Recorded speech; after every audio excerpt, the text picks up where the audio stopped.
Les grands titres de l'actualité, une présentation de Addict Remorquage et Transport et Mécanique, les spécialistes. Maintenant à Montmagny, c'est Addict, 234-34-61. Addict Remorquage et Transport, des professionnels qui peuvent vous aider dans une situation d'enlisement ou simple remorquage. Grâce à ses équipements de haute performance, Addict, c'est aussi le service de transport de tout genre et de mécanique. Maintenant à Montmagny, c'est Addict Remorquage et Transport au 234-3461.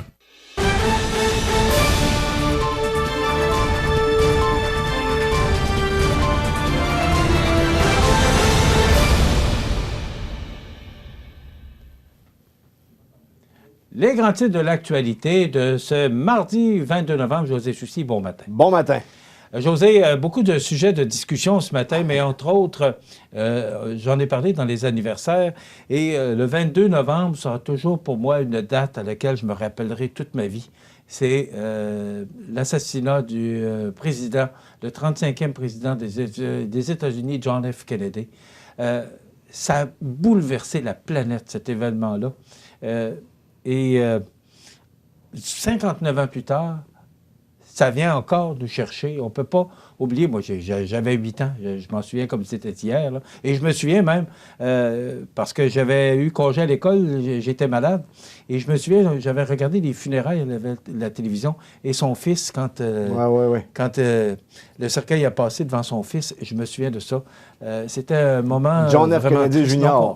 On ne peut pas oublier cette tragédie, parce que c'est vraiment un moment tragique que les États-Unis ont vécu, mais je dirais même la planète tout entière. Absolument, mais on ne sait toujours pas qui a tué le 35e président des États-Unis. Selon les versions officielles, ce serait Lee Harvey Oswald, mais il y a eu énormément d'enquêtes par la suite qui auraient prouvé, là, je vais le dire au conditionnel, que ce ne serait pas lui, que ce serait possiblement une inside job, mais là, écoute, on rentre possiblement dans les théories du complot, mais c'est des rumeurs qui circulent parce qu'on n'a jamais réellement fait la lumière sur cette question-là du côté des Américains. Énormément de livres qui ont été écrits d'ailleurs sur la question. 22 novembre 1963. À Dallas. Oui, et ça marquait l'actualité de cette tragédie de l'assassinat du président Kennedy. Si on ramène ça chez nous, une sortie de route d'un camion remorque force la fermeture de la route 283 entre Montmagny et Notre-Dame-du-Rosaire. José, l'entrevue qu'on vient de regarder avec Noémie Régnier, là, écoute, elle demeure à Sainte-Lucie-de-Beauregard et elle a été obligée de passer par Saint-Marcel et toute la région de l'Îlet pour arriver à venir enregistrer cette entrevue-là hier après-midi. Michel, je te résume l'histoire. Vers 4 heures du matin, sur la 283, la route pour aller à Notre-Dame-du-Rosaire, entre Montmagny et Notre-Dame-du-Rosaire, il y a un 53 pieds qui transportait des cochons, des animaux de ferme. Et finalement, pour des raisons qu'on ignore, il s'est renversé sur le côté. Et à midi, ensuite, on a décidé, du côté du ministère des Transports du Québec, de fermer la route des deux côtés. Pourquoi? Parce qu'il fallait nettoyer. Il y avait possiblement des bêtes qui étaient décédées. Il y en avait d'autres qu'il fallait rembarquer vers un autre transport pour les amener à bon port. Je fais pas de jeu de mots ici. Je viens de réfléchir. Quel jeu de mots ce matin! Oh, écoutez, Guy Mongrain sort de sa corps et sa braise. Ceci dit, Michel, ça a complètement compliqué la vie des usagers de cette route-là pour se rendre à Notre-Dame-du-Rosaire, Sainte-Lucie-de-Beauregard, Saint-Paul-de-Montmény, j'en passe, parce que c'était complètement fermé. Des détours, il y a des gens qui sont restés pris un peu trop longtemps dans le trafic. Mais finalement, vers 4h30, 5h hier, ça s'est résorbé, tant mieux. Pas de mort dans l'accident, mais sauf qu'il y a énormément de problèmes de circulation. José, qu'est-ce qui fait que ça a pris autant de temps? 4 heures du matin, aller à 5 heures hier après-midi, c'est quand même long, là. Ah, c'est très long, Michel, parce que possiblement qu'on a mal évalué la situation. Il fallait possiblement rembarquer les cochons, puis je présume que c'est pas facile de courir après ça dans le chemin, là. Il devait y avoir quelques drôles de vidéos dans ces séquences-là. Ça n'a pas dû être facile. Il y a quand même des côtés humoristiques, mais au bout de la ligne, ça a été très négatif pour les gens. On en est très conscient ce matin. Ouais, c'est pas drôle parce que bon, il y a des pertes là-dedans, là, les pertes d'animaux. Et aussi, pour le conducteur du camion, il n'y a pas de blessés, c'est ça qui est important. C'est toujours ça qui est important. Pas de blessés, pas de décès. Bien entendu, des problèmes reliés à la circulation. Il fallait réellement être patient. Tu sais que ça fait 2 fois en 2 semaines là, qu'on a des routes fermées dans la région. La semaine dernière, c'était l'autoroute 20 Ouest. Écoute, ça a complètement compliqué la vie des usagers de l'autoroute 20 de ce secteur-là. Puis partout, parce que tu descends de Rivière-du-Loup, de Rimouski, puis tu arrives pour passer ici, ça passe pas. Il faut que tu visites Montmagny. Peut-être que ça fait fonctionner davantage les restaurants. S'il y a un point positif à aller chercher des gens qui ont décidé d'arrêter finalement de manger dans un restaurant du secteur. Mais pour le reste, ça a été extrêmement laborieux. Il fallait faire preuve de patience parce que c'était pas facile. Il y a des gens qui ont attendu plus d'1 heure sur l'autoroute 20, pris dans la circulation. Hier, chaussée glissante? Ah, possiblement, Michel, parce que je me rends compte que juste dimanche, quand je suis arrivé dans le secteur de Montmagny sur l'autoroute 20, j'ai vu une camionnette qui avait fait une sortie de route et je me suis rendu compte que mon véhicule était...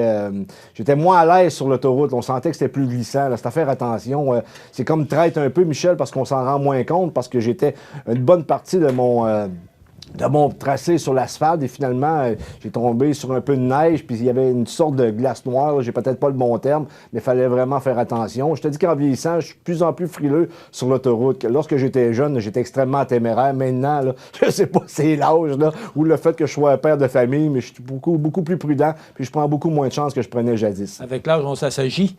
Ça dépend pour qui, mais là-dessus, ça, je te le garantis, je m'assagis. Est-ce que tu as tes pneus d'hiver? Oui, absolument. Oui.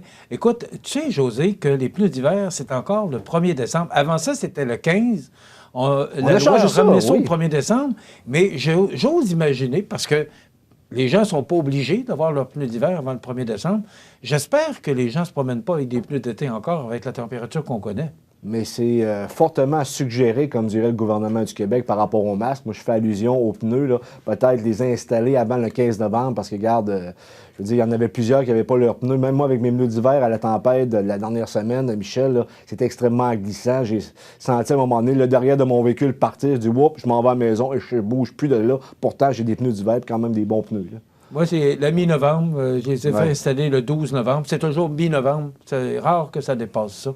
Parce qu'après ça, on sait bien qu'écoute, on sait qu'on va avoir un hiver. On y échappe pas. On y en a un chaque année. Absolument. José, introduction par infraction et vol dans une roulotte située au camping des Érables. Michel, c'est possiblement arrivé ce dernier week-end. Il y a une roulotte qui a été visitée par des larrons et finalement, semblerait-il qu'il y en aurait plusieurs qui auraient été visités selon ce qu'on a su de la part de la Sûreté du Québec.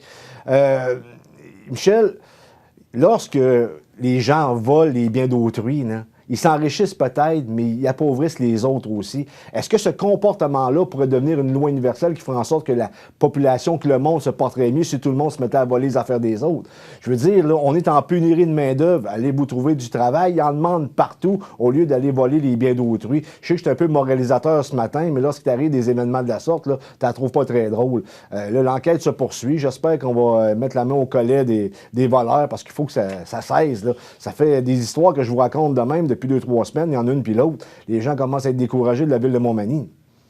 Écoute, on s'entend que c'est pas la ville, c'est c'est notre citoyens. intimité, hein? Mais à un moment donné, qui est violée. Là. Exactement, là. Puis, Christy, si vous en voulez, je sais pas, moi, un coffre au-dessus, peu importe ce qui a été volé, j'en ai aucune espèce d'idée, allez vous en acheter au Canadian Tire, c'est plein. Mais pour ça, c'est plate, il faut travailler. Mathieu Rivet présente son équipe de circonscription. Oui, Mathieu Rivet, qui était de passage hier là, sur les ondes de CMA TV, je pense qu'il a actuellement la bonne attitude. Il a, en plus, il a été recherché, je me trompe, Joanne C, qui travaillait pour Marie-Ève Pau, qui avait démissionné vers la fin, je pense. Elle est de retour au bureau du député avec le nouveau député. Je pense qu'en politique, il faut additionner, il ne faut pas soustraire. Je pense que Mathieu Rivet est sur une bonne lancée. Il parle que l'important, c'est la communication, puis je pense qu'il faut lui laisser sa chance quand même. Là. Il vient d'arriver. Par contre, il y a des grosses attentes envers M. Rivet. Là. On a un projet ici, le projet de complexe culturel et sportif en santé durable. On espère avoir des bonnes nouvelles d'ici 1 an. J'ose croire que d'ici 1 an, on devrait avoir une réponse positive. Est-ce qu'on va le déposer désormais dans le PQI, le Programme québécois des infrastructures? Je pense que c'est souhaitable. Mais hier, j'ai comme une impression qu'il a baissé les attentes parce qu'il a dit que pour le PQI, il y avait beaucoup de demandes. Est-ce qu'il nous prépare un refus ou est-ce qu'il nous prépare le fait qu'il va nous arriver avec une grosse surprise? Est-ce que c'est un jeu politique ou ce n'est que de la réalité politique? Ça reste à suivre, mais je pense qu'il est bien parti. Il est quand même rassembleur. Il parle aux gens. Il réussit à parler à tout le monde. Il ne semble pas y avoir de problème d'ego de son côté. Et tant mieux, c'est pour le bien de la communauté. Bien entendu, là, lorsqu'il parle des projets à l'ITAC, je dis bravo, je sais qu'il travaille fort, mais en même temps, le 100 millions, là, on ne l'aura pas. Je pense que c'est réglé. Là. Mais en même temps, vu que c'est réglé, il faut mettre ça derrière. Ça ne sert à rien de parler de ça à vitam aeternam. Pourquoi? Parce que ça n'arrivera pas. Ça va se dérouler à Rimouski. Donc, il ne faut pas en laisser passer d'autres, par contre.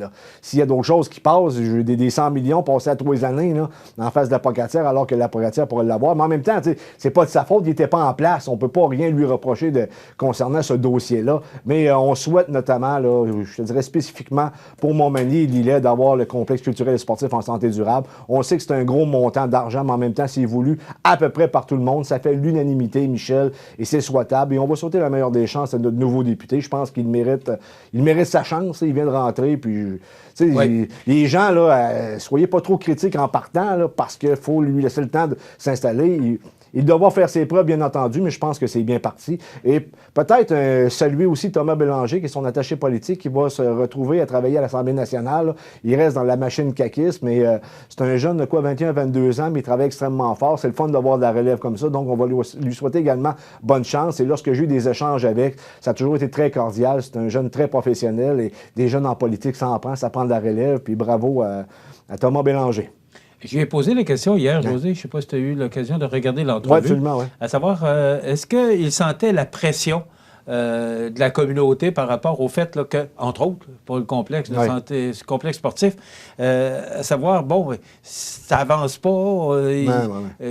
Ça fait presque un an là, qu'on a déposé le dossier de la salle Édouard Bélanger pour la réfection. On n'a pas de nouvelles.